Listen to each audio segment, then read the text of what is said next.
Hello குழந்தைகளே, எப்படி இருக்கிறீங்க? எல்லா டீச்சர்மாரும் வந்து பாடம் எடுத்துட்டு இருக்காங்களா? டிவிலையும் மொபைல்லாம் புது புது டீச்சர்ஸ் வர்றாங்க இல்லையா? அப்படித்தானே? அவங்க சொல்கிற பாடங்கள்லாம் புரியுதுன்னு நினைக்கிறேன். அவங்க சொல்கிற பாடங்களோட அவங்க கொடுக்குற வீட்டு பாடங்களையும் செய்யணும். அதையெல்லாம் உங்கள் டீச்சர்ஸ்க்கு நீங்கள் அனுப்பியும் கொடுக்கணும். அதெல்லாம் சரியாக செய்கிறீங்கன்னு நினைக்கிறேன். பின்ன மழை பெய்யுதா உங்கள் ஊரில்? குளிராக இருக்குதா? கரண்ட் போகுதா? சரி. பின்ன டீச்சர் சொன்ன மாதிரி செடி வச்சிட்டிங்களா? அதில் புது இலை வந்துருச்சா? அப்படியா? நல்லா வருதா செடி? ஓ, அப்போ அதை நீங்கள் நல்ல பிள்ளைங்களா பராமரித்து கொண்டு வரணும். அதில் வர்ற முதல் காய்கறி இல்லையா, உங்கள் வீட்டு செடியில் வர்ற முதல் காய்கறியுடைய படத்தை எடுத்து நீங்கள் உங்களுடைய வகுப்பு ஆசிரியருக்கு அனுப்பி கொடுக்கணும். நீங்கள் அனுப்பி கொடுத்தீங்கன்னா அது டீச்சருக்கும் பார்க்க முடியும். சரியா? செய்வீங்க தானே? சரி, நம்ம போன வகுப்பில் என்ன படித்தோம் ஒன்று அப்படியே ஞாபகப்படுத்தி பாருங்க. நிறையா விலங்குகளை பார்த்தோம். அந்த ஒவ்வொரு விலங்குகளும் வாழக்கூடிய இடத்திற்கு வாழிடம்னு படித்தோம்.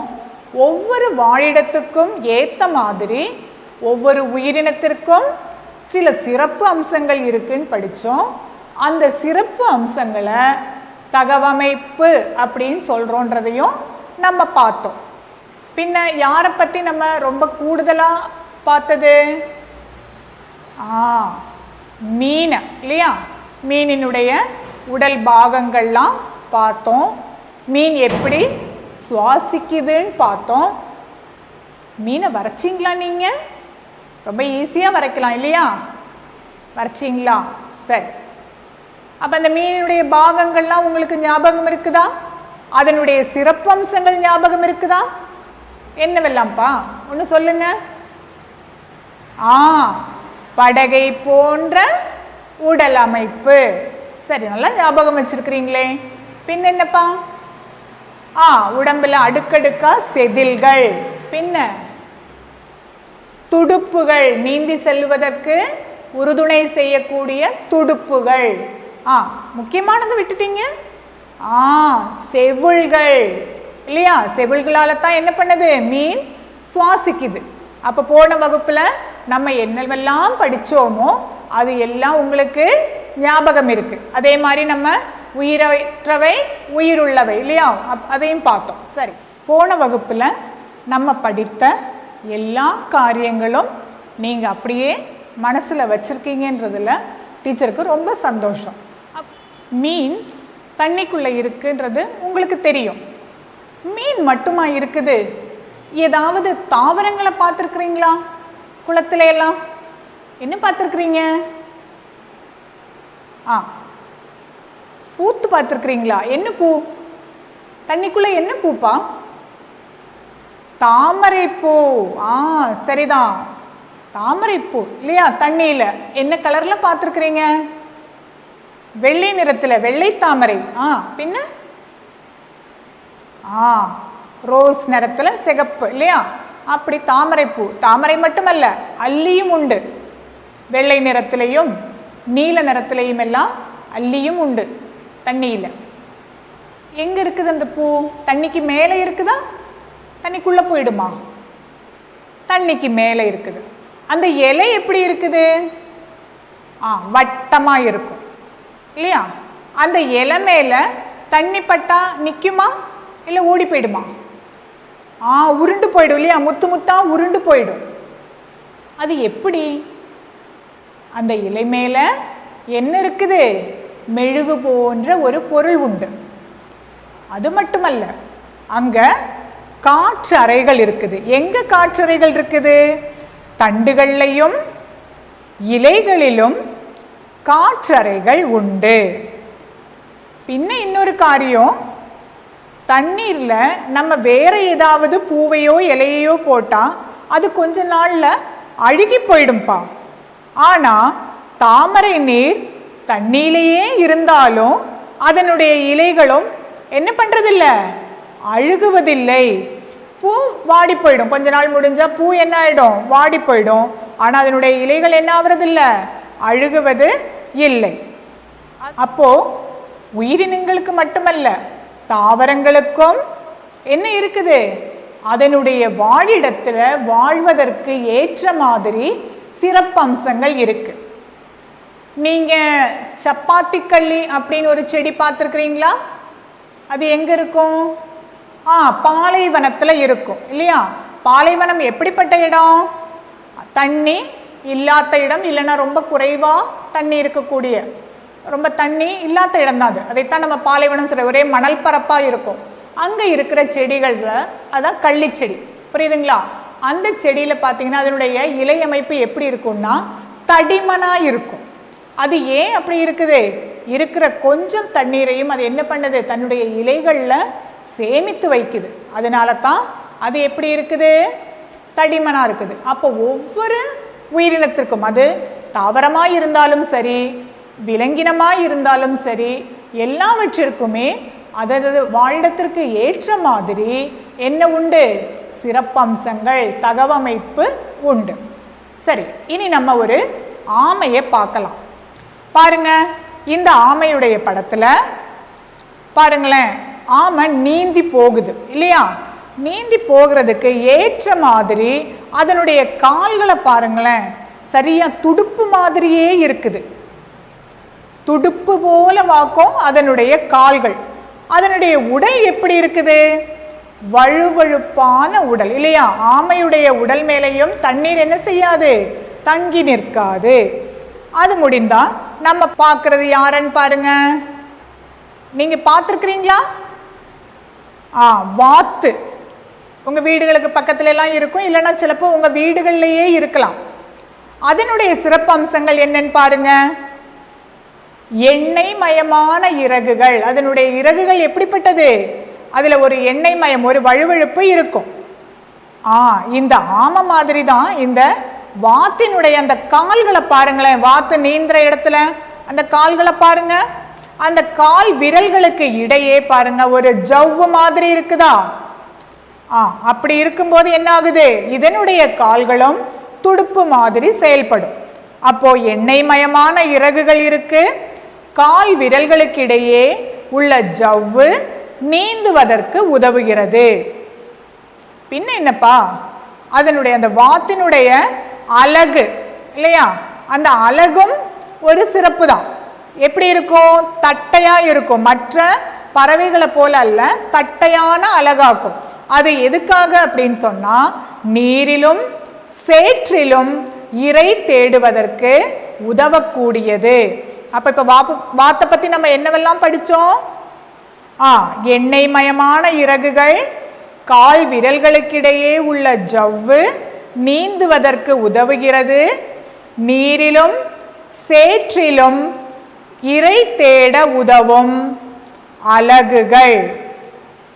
பார்த்தோமா? இனி இந்த தண்ணியில நீந்துறதுக்கு மட்டும் உள்ள பறவைகளை பத்தி அல்ல, அதை விட இன்னும் பெரிய பறவைகள் எல்லாம் உண்டு. நீங்க பார்த்துருப்பீங்களா? உங்க வீட்டுக்கு பக்கத்துல கோழி குஞ்செல்லாம் அப்படியே வந்து தூக்கிட்டு போறதுக்கு யார் வருவா? பருந்து. இனி நம்ம பருந்து பத்தி பார்க்கலாமா? பருந்து பார்த்துருக்கிறீங்களா? பருந்து, கழுகுன்னு நம்ம சொல்லுவோம். நம்ம வீட்டுக்கு பக்கத்துல இருக்கிற கோழி குஞ்செல்லாம் வந்து அப்படியே தூக்கிட்டு போயிடும் இல்லையா? பார்த்துருக்கீங்க தானே? அந்த பருந்துக்கு என்ன சிறப்பம்சம்? இப்படி தூக்கிட்டு போகணும்னா அதனுடைய கால்கள்லயே என்னமோ ஒரு சிறப்பு இருக்கணுமா இல்லையா? வளைந்து கூர்மையான அலகுகள், இரையை அப்படியே கிழிச்சு சாப்பிடுறதுக்கு. அடுத்து இரையை கோர்த்து பிடிப்பதற்கு கூர்மையான வளைந்த நகங்கள் ரெண்டும் இருக்குது. வளைந்து கூர்மையான அலகுகளும் இருக்குது, இரையை கோர்த்து பிடிப்பதற்கு கூர்மையான வளைந்த நகங்களும் இருக்குது. இனி அடுத்து நம்ம யாரை பார்க்கலாம் பாருங்க. கொக்கு பார்த்துருக்கிறீங்களா? என்ன நிறம்? வெள்ளை நிறம் இல்லையா? பால் போன்ற வெள்ளை நிற கொக்கு. கொக்கு எதை பிடிக்கும்? மீனை பிடிக்கும். அந்த மீனை பிடிக்கணும்னா அதுக்கு ஏற்ற மாதிரி அதுக்கு என்ன வேணும்? அதனுடைய அலகுகள் வேணும். அந்த அலகுகள் மட்டும் இல்லைப்பா, இந்த கொக்குடைய சிறப்பு அம்சம் என்னது? நீளமான கால்கள் இல்லையா? மற்ற எந்த பறவைகளுக்கும் இவ்வளவு நீளமா கால்கள் இருக்குதா? இருக்குது. ஒன்று யோசிச்சு பார்த்தீங்கன்னா தெரியும். யாருக்கு சொல்லுங்க? நெருப்பு கோழிக்கு இருக்குது. பார்த்துருக்குறீங்க நீங்க எப்படித்தானே? ஒட்டக பறவைன்னு சொல்லுவாங்க அத. அதுக்கும் நல்ல நீளமான கால்கள் உண்டு. சரி பாருங்க, கால்கள். அடுத்து அந்த கழுத்து எப்படி? நீளம் கூடிய கழுத்து. அப்பதான் அந்த தண்ணியில மூழ்கி மீனை பிடிக்க கொக்கினால முடியும். அப்போ கொக்கினுடைய 3 சிறப்பு அம்சங்கள்: ஒன்று, நீளமான கால்கள் இருக்குது, நீளம் கூடிய கழுத்து இருக்குது, நீண்ட கூர்மையான அலகுகள் இருக்குது. இதெல்லாம் தான் கொக்கினுடைய சிறப்பு அம்சங்கள், தகவமைப்பு. சரி, இனி நம்ம பார்க்குற இந்த படத்துல யார் இருக்கிறா? யாரோ 2 பேர் உட்கார்ந்து மரத்துல ஆசாரி வேலை பார்த்துட்டு இருக்கிறாங்களே, அது யாரு? மரங்கொத்தி இல்லையா? அப்போ மரத்தை கொத்தணும் அப்படின்னு சொன்னா அதனுடைய எதற்கு சிறப்பம்சம் இருக்கும்? அலகுக்கு. ரொம்ப உறுதியான அலகாக்கும். பலம் வாய்ந்த அலகுகள் யாருக்கு இருக்குது? மரங்கொத்திக்கு இருக்குது. மரத்தில் ஏற உதவும் வகையில் நகங்களுடன் கூடிய பாதங்கள் அதுவும் இருக்குது. கால் எப்படி இருக்குது பாருங்க, நல்லா மரத்துல ஏறுறதுக்கு ஏத்த மாதிரி நகங்களோட சேர்ந்த பாதங்களும் இருக்குது. அது மட்டுமல்ல, பலம் வாய்ந்த என்ன இருக்குது? அலகுகளும் இருக்குது. நம்ம நேரத்திலேயே ஆமையை பத்தி படிச்சோம். என்ன படிச்சோம்? துடுப்பு போன்ற கால்கள் இருக்குது, நீர் ஒட்டாம வழுவழுப்பான உடல் இருக்குது அப்படின்லாம் படிச்சோம் இல்லையா? ஆனா அது மட்டும் இல்லப்பா, இதுக்கு இனியும் சிறப்பு அம்சங்கள் இருக்குது. என்னது? சுவாசிக்காம அதிக நேரம் நீருக்குள்ளேயே இருக்கிறதுக்கு யாரால முடியும்? இந்த ஆமையால முடியும். அப்போ அதனால தான் அதால என்ன பண்ண முடியுது? நீர்லையும் இருக்க முடியுது, நிலத்திலையும் இருக்க முடியுது. அடுத்து அதனுடைய கால்கள் எளிதா நீந்தி செல்லும் வகையில இருக்குது. அது மட்டும் இல்லாம சுவாசிக்காம அதிக நேரம் நீருக்குள்ளேயே நிற்கவும் யாரால முடியும்? ஆமையால முடியும். விலங்குகளை நம்ம நிலத்தில் வாழ்பவை, நீரில் வாழ்பவை, நிலத்திலும் நீரிலும் வாழ்பவை, இப்படி நம்ம பட்டியல் செஞ்சோம் இல்லையா? விலங்குகளை இப்படி மட்டும் அல்லப்பா, நிறைய விதத்துல நம்மளால என்ன பண்ண முடியும்? வகைப்படுத்த முடியும். உதாரணமா இப்ப பாருங்களேன், விலங்குகளை நம்ம தாவர உண்ணிகள், தாவரத்தை மட்டும் சாப்பிடக்கூடியது யாரெல்லாம்? ஆடு, மாடு, பெரிய யானை, முயல், மான், குரங்கு, இது எல்லாமே என்னது?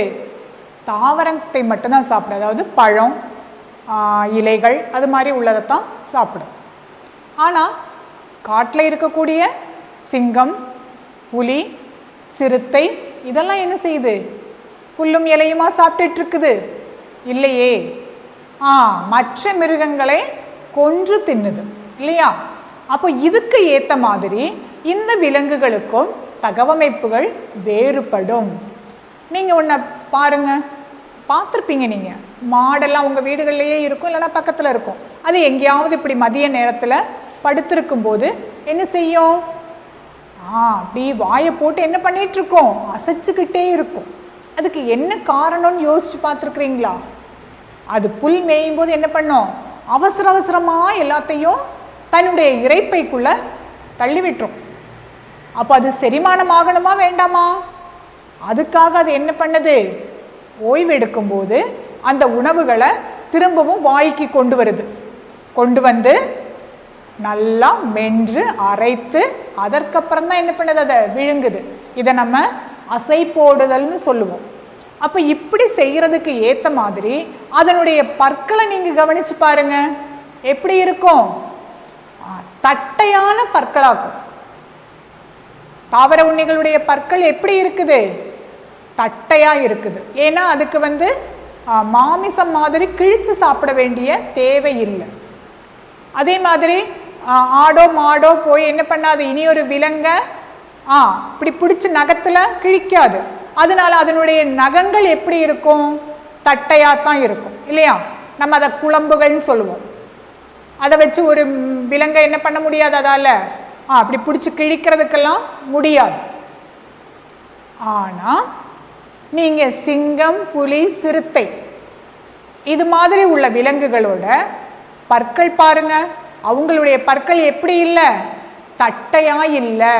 அவங்களுக்கு எப்படி இருக்குது? பற்கள் கூர்மையான பற்கள் இருக்குது. அவங்களுடைய பற்கள் எப்படி இருக்குது?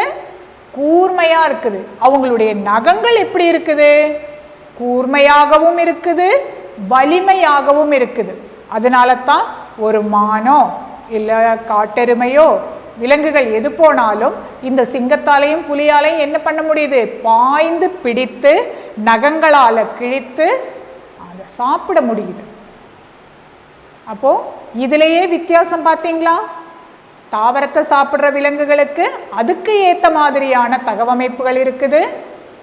விலங்குகளை சாப்பிட்ற மாமிச உண்ணிகளான விலங்குகளுக்கு அதற்கு ஏற்ற மாதிரி உள்ள தகவமைப்புகள் இருக்குது. பின்ன நீங்க பாருங்களேன், கொடிகள் பார்த்துருக்கிறீங்களா? என்ன கொடிகள்? கம்பத்தில் பறக்கிற கொடி அல்ல, தாவர கொடிகள் இல்லையா? அவரை கொடி, புடலங்காய் கொடி, பாவக்காய் கொடி. அந்த கொடிகள் இப்படி நேரம் நிமிர்ந்து நிற்காது. நம்ம அதை ஏதாவது வேலி மாதிரி வச்சுருப்போம், இல்லைனா ஏதாவது கம்புகள் நட்டு வச்சு அதில் படர வைப்போம். அந்த படர்ந்து பிடிப்பதற்கு ஏற்ற மாதிரி அதில் என்ன வந்திருக்கும்? இப்படி சுருள் சுருளாக வந்திருக்கும் இல்லையா? பற்றி பிடிப்பதற்கு. அப்போ அதுக்கு இயற்கையாகவே இருக்குது. நம்ம பாலைவனத்தில் இருக்கிற தாவரங்களை பற்றி சொன்னோம் இல்லையா? பாலைவனத்தில் வாழக்கூடிய உயிரினம் எது? பாலைவன கப்பல்னு சொல்லுவோமே நம்ம, ஒட்டகம். இந்த ஒட்டகத்துக்கு என்ன சிறப்பம்சங்கள் நினைச்சு பார்த்துருக்கிறீங்களா? ஒட்டகத்துக்கு நிறைய நாள் தண்ணி குடிக்காம இருக்க முடியும். ஏன்? அதற்கு அதனுடைய உடம்புல தண்ணியை அது என்னவா செய்யும்? கொழுப்பா சேமிச்சு வச்சுக்கும். அந்த தகவமைப்பு தான் அதனால பாலைவனத்தில் வாழக்கூடிய அந்த சூழ்நிலையை உருவாக்குது. இனி பனி மூடிய பிரதேசங்களை பார்த்துருக்குறீங்களா? மலைகள் மேல பனினா ஐஸ் கட்டி, ஐஸ் கட்டி மாதிரி இருக்குமே, ஐஸ் கட்டி தான் பனிக்கட்டி. பனிப்பிரதேசம், துருவ பிரதேசம்னு சொல்லுவோம். இந்த துருவ பிரதேசத்தில் துருவ கரடி, எருமை, ஆடு அது மாதிரிலாம் உண்டு. அதனுடைய உடல்ல பார்த்தீங்கன்னா என்ன இருக்கும்? மிக அடர்த்தியான முடி இருக்கும். அப்போ என்ன செய்யாது? சீக்கிரமாக குளிர் எடுக்காது. அது இயற்கையாகவே இயற்கை அதற்கு கொடுத்திருக்கிற தகவமைப்பு. இப்படியெல்லாம் இருந்தாலும் நமக்கு உயிரினங்கள், நமக்குன்னா மனிதர்களாகிய நமக்கும் சரி, தாவரங்களும் சரி, மற்ற விலங்குகளும் சரி, தனித்தனியாக உயிர் வாழ முடியாது. நாம் ஒன்றை ஒன்று சார்ந்து தான் உயிர் வாழ முடியும். இந்த படத்தில் நீங்கள் என்ன பார்க்குறீங்க? ஒரு எருமை மாடு. அந்த எருமை மாட்டு மேலே நிறைய யார் இருக்கா? குருவிகள் இருக்குது இல்லையா? மைனா மாதிரி இருக்குது குருவி. எதுக்காக இந்த மாதிரி ஒரு காட்சி நீங்கள் பார்த்துருக்குறீங்களா?